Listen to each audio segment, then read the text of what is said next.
Good evening, good afternoon, or whatever time it is that you're watching this. My name is Kelly Bucci, and this is our group project by Rosa, Joel, and Kelly. And we decided to talk about how the brain learns. So if you're following along, you can click when we click, and I'll be scrolling through the slides this way. You can pause it at any time if you need to see some more information. You can stop and you can actually click on some of the slides and they link to the website for the actual articles. So if you are following along, you can go to slide 2, and it's the brain and diet. And in order for the brain to function optimally, it's necessary to eat a balanced diet. Glucose, the main energy source of the brain, is derived from fruits, vegetables, and grains. And in addition, the brain also needs water. So the brain's about 73% water. You can see that dehydration affects the brain function. According to the CDC, between 2005 and 2010, adults drank an average of 39 ounces of water a day, and youth only 15 ounces of water a day. So at any time, if you need to study these statistics in detail, you can just pause the video. So the next is the brain and movement and exercise. Students and people in general have relatively short attention spans. The attention span and ability to learn can be increased by offering and implemented scheduled as needed brain breaks and movement activities.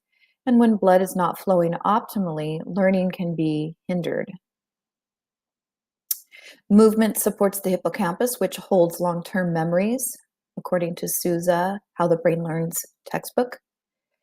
So if you want to further study this and more information, you can click on the YouTube video right here. So the curricular tie-ins, how does this relate to the curriculum? Health and movement can be tied to health and PE standards. Activating the brain with movement breaks. If you click on the YouTube, it'll provide a tutorial. There's other resources, free online K-12 resources for health PE, and social emotional learning, brain and body breaks. So those resources can help you if you feel like you need more information. So student engagement and brain development, what do they have to do with each other? So the human mind stops developing in our mid-20s. The prefrontal cortex is the final part of the brain to develop.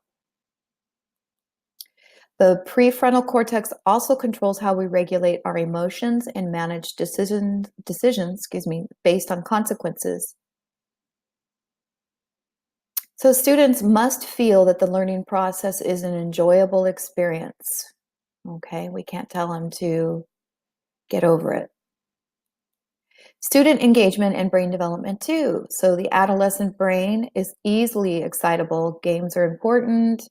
Kahoot.com, quizzes.com, Quizlet.com are fun but educational website. And adults with a fully developed prefrontal cortex are constantly controlling their emotions and rationalizing decisions. This makes them less excitable. Young minds, however, are easily engaged with fun activities. So at any time, if this video is going too fast for you and you are taking notes, you can always pause it and then take the notes from the slide. You do have access to the slideshow through your Google Share file, and you will be able to download the slideshow on your own if you'd like. So I'm going to move on to the next slide. This is how technology affects the student's brain. So part of our master's thesis was about the flipped classroom, and we did a segment on the net generation, and these are characterized by as digital natives because of their familiarity and assurance with technology.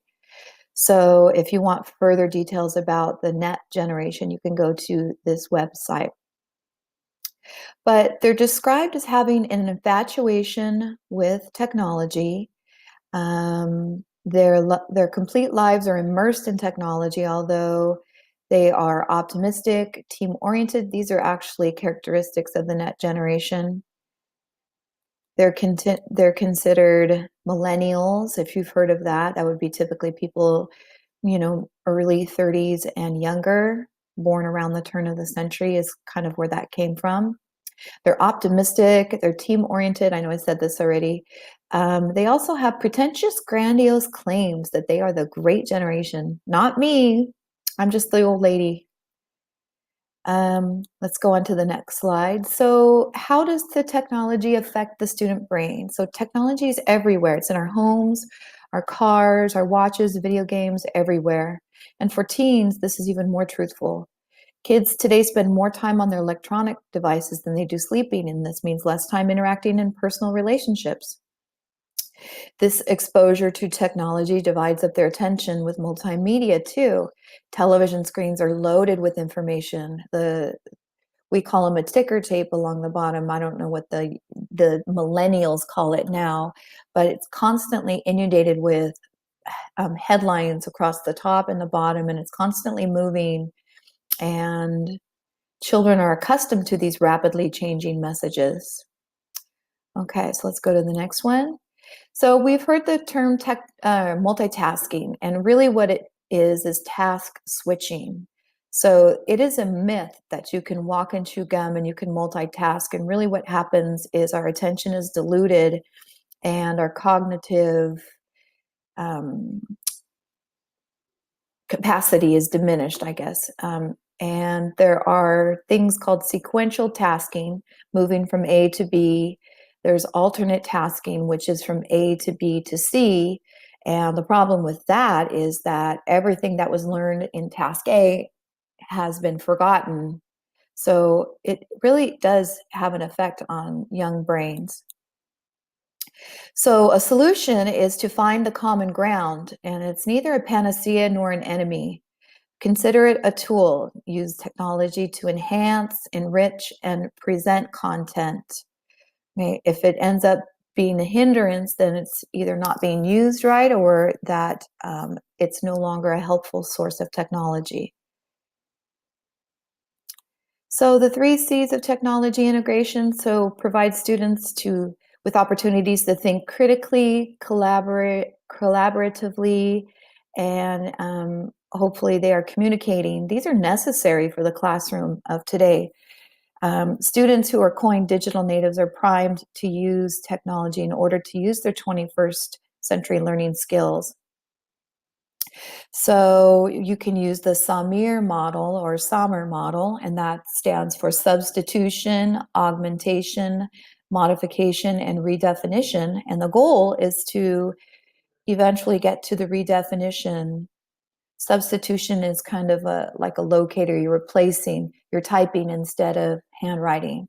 And so redefinition would be like creating new things.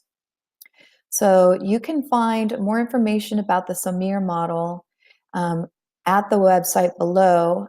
If you need to print out your slides, you may do so. You may go back through any of the slides, but this concludes our presentation.